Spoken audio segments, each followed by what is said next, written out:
And welcome once again, Skyfarers. Today I'm going to go over, to be honest with you, an overly extensive guide on the new content from Cygames. We have our old buddy Behemoth here. I'll start with him. Since playing online, I've noticed a lot of people not farming him correctly, why no one's getting a lot of S double pluses in the quests, and of course how to score that S double plus every time. Welcome to Raichu's channel, let's get in it. So the first two materials are going to be the Revenant Medallion and the Supreme Weapon Essence. These can be farmed from two quests. One is Lock Horns, which I'll go over, and another is Gulp. You won't get a lot from Gulp, so if you're after the Supreme Weapon Essences, Lock Horns is your only hope. So I'll start off with a Warpath Sigil. All characters have a Warpath Sigil now, just came out with the update. I recommend at least going to look at the Warpath Sigil for your character. Most of them are absolutely mandatory for any build, like the Swordmaster's Warpath gives you just a straight up enhanced damage of 30% with Sharpened Focus. Enhanced damage is essentially just extra damage that goes beyond damage cap, so don't factor it into your damage cap calculations. Just know that it's just an extra 30% damage. It might as well be a 100% supplementary damage on top of the weapon itself. This is one of the reasons you're going to need so many Crown of Laments, and one of the reasons it's so important to get S double plus in every mission with the Behemoth. So all the future drop rates and information I'm about to go over is brought to you by a creator named Nenkai. He's on GitHub. They data mine the game, and without them, this information would not be obtainable. I have scoured the internet for this information. So first we have Lock Horns. Lock Horns, a Crown of Lament drop, is 40%. Playing the game, it's going to feel like it's less than 40%, but after playing 100 matches of Behemoth, it's about 40%. However, your Supreme Weapon Essences, those things that you need for the new characters and the Ascension weapons for the new characters, they only have a 3% to a 7% drop rate on the Behemoth. Yes, you can get there with medallions, but if you get S double plus, you will just get more Supreme Weapons. The Supreme Weapon Essence is 7% on S double plus and 3% on S plus. So if you only get S, you can't even get the Supreme Weapon Essences. When I was playing online, a lot of people, they die too much to even get S+, but the real problem here are the other two side goals. So in Lock Horns, there's 3 side goals. Clear in 10 minutes, get 10 perfect guards, and don't die more than twice. Dying more than twice and getting 10 perfect guards has been everyone's biggest issue. So I'm just going to go over the quest and prevent you from dying and teach you the easiest way to get 10 perfect guards. First, I do believe every build should have 15 levels of Potion Hoarder. If you don't have 15 levels of Potion Hoarder, I would kind of have to ask you why. As far as secondary perks on a build go, I would say Potion Hoarder is the most important. Now, there's also Guts and Auto Revive. They're both pretty easy to sneak on a weapon with a Right Stone. You're not losing that much damage by not going into a full spec via the Right Stone, unless you're really trying to super optimize your damage. But if you're really trying to super optimize your damage, that means your skill level should be at a point where it doesn't matter and you almost never go down anyway because you're just so good at dodging and guarding. I like Guts. So we all know what a perfect dodge is. A perfect guard is the same thing. It's just guarding right before the attack hits you. Now you don't have to hold the guard. You can just press the button like you would a dodge. In this mode of the Behemoth, there are times when he summons down a whole bunch of lightning strikes if you're not in the center. I see a lot of people avoid this when if you just get the timing down, you can really get all of your guards in right here. Don't try to block the Behemoth. He's going to raffle stomp you. And then it's just going to come down to a rhythm like so.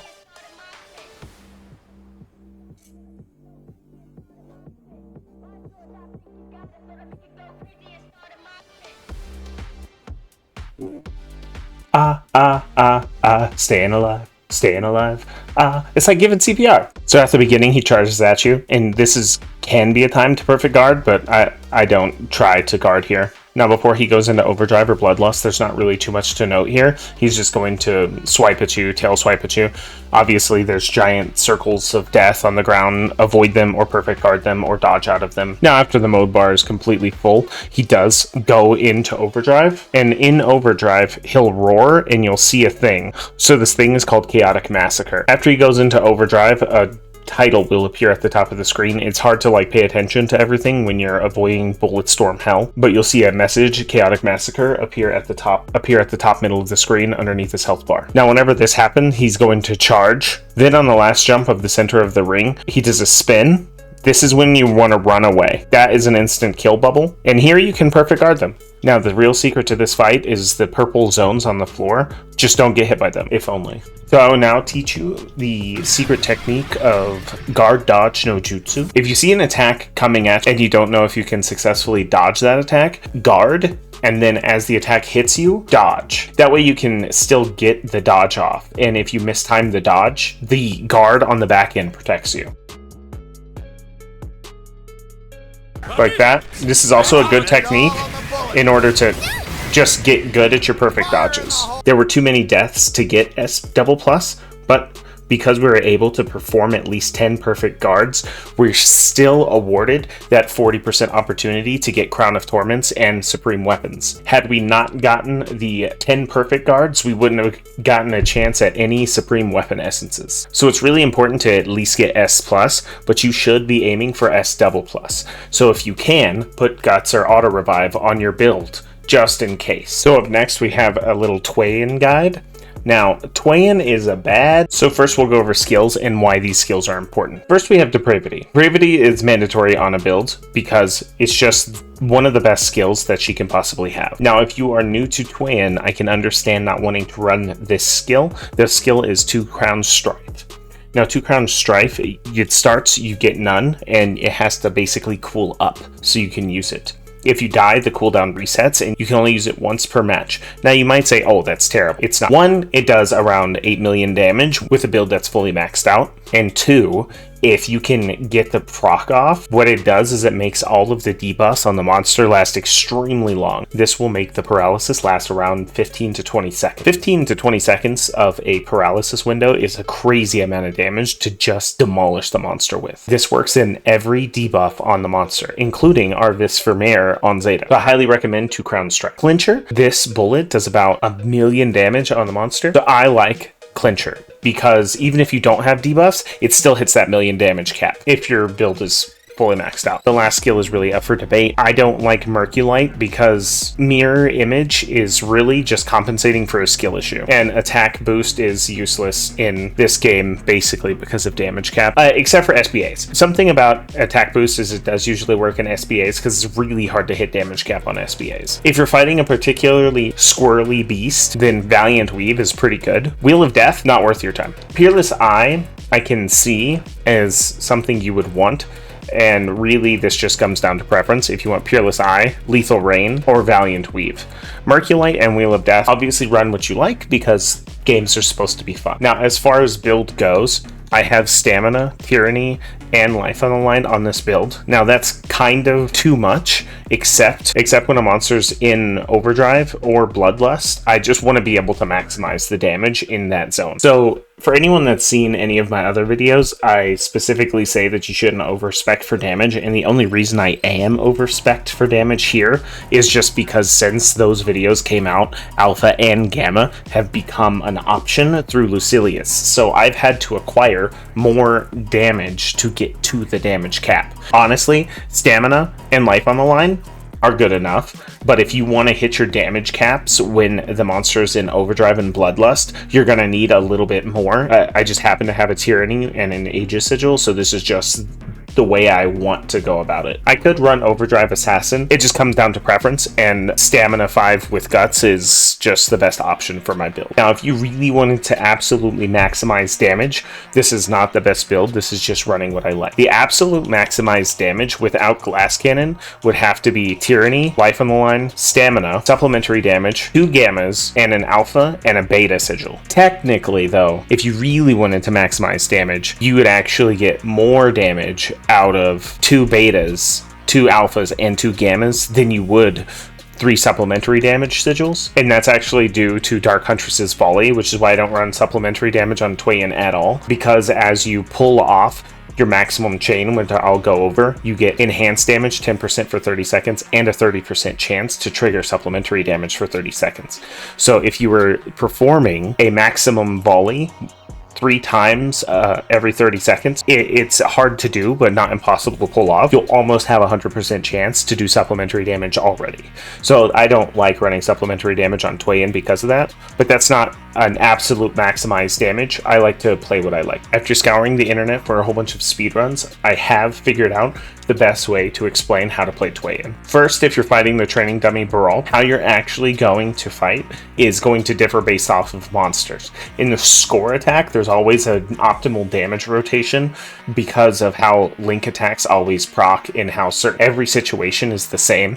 So people are trying to maximize the damage on Sir Barreled without a glass cannon for some reason, even though this isn't how you should fight a monster at all. You can essentially just add X's to the combo. The first combo is going to just be X and Y, and that is a single point target. The second combo is going to be XXY, and that's a fan. If you're fighting a particularly small enemy, you don't want to use this because the fan's going to miss a lot, hence Sir Barreled. However, most enemies at in-game are actually quite large. Even Lucilius is better to use as a fan because his wings. So the optimal damage combo for Tweyen, for a large monster, X, hold Y, release, press Y again.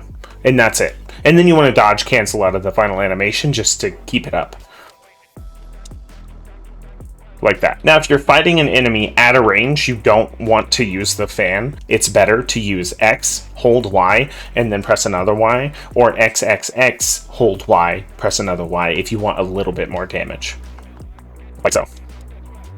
Like that one is the best one for an enemy at a range. If you are fighting an enemy that's particularly squirrely, running around all the place, the best combo is actually going to be XYY without charging because it gives you the most maneuverability.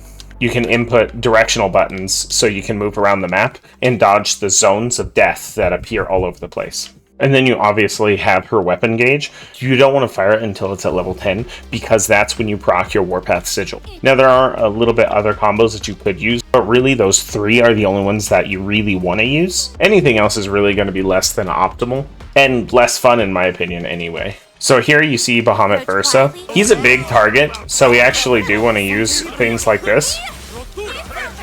You can just see how many of the damage procs. Now, if he's being a particularly annoying creature, you can use the skate effect. And then if the enemy has an animation that's similar to this, you can just smash X and fill up your SBA while skating around the map. So the first mastery skill that you probably didn't read is called Bring the Thunder. Bring the Thunder is sort of a buff, and basically all of your damage skills will deal paralysis after an SBA. So you should SBA and then use a damage skill and then use your 2 Crown Strife if you have it to paralyze the monster. That's what this is for. And as you can see, Bring the Thunder has procced, and it looks like a little arrow rain in the top left of your screen. Now, whenever you use this capability, you have to cast them very in quick succession with each other. If you don't, the buff just goes away, and you can see how long that paralysis lasted. Now, the Power Finisher Mastery just allows you to pull off the combo that I mentioned. So if you're not all the way down the offense tree, you wouldn't be able to use the combo. Now, keep in mind the Bring the Thunder. It does increase the skill damage cap. So you really want to cast your 2 Crown Strife after you proc Bring the Thunder, even if you don't care about the paralysis, because it will increase the amount of damage of your 2 Crown Strife, your most damaging skill. Make sure you get all of your collection for your masteries. And this is how you can master Tweyen. Not Tweyen. Stop calling it Tweyen. Now, highlights of Tweyen. If you want the most honors in the match, Tweyen's a good pull, but you have to use her correctly. You don't use her for maximum debuffs and maximum mobility to keep your damage always uptimed on the monster. You might as well play a different character.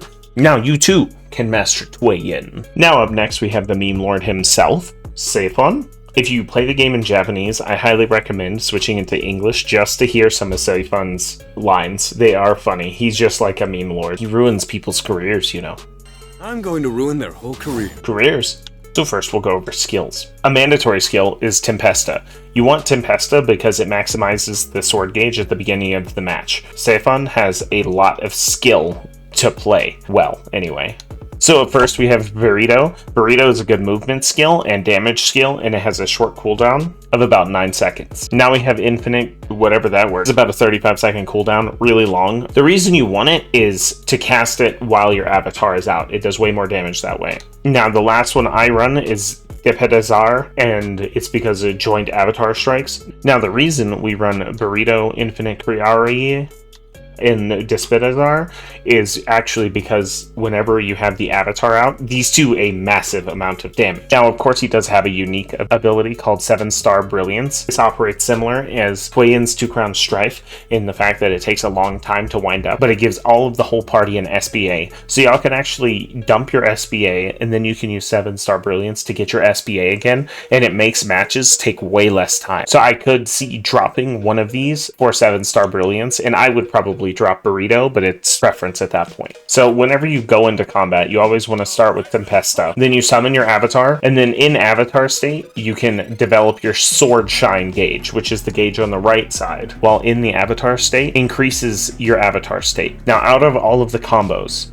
the combo to best use in the avatar state is XXYY. And this combo is for a couple reasons, but mostly it just does more damage because it attacks faster and it has a low cooldown time. There is another attack, so there's basically 6 total combos that you can use. Now I'll put a list of all of the combos, the time it takes to make the combo, and how much of your avatar gauge it gives you inside of the description of the video. So if you just want a visual description of what it looks like, go there. But if you get really good with Soefon, you can get into the 40 million ranges. Now, this is my build with Soefon.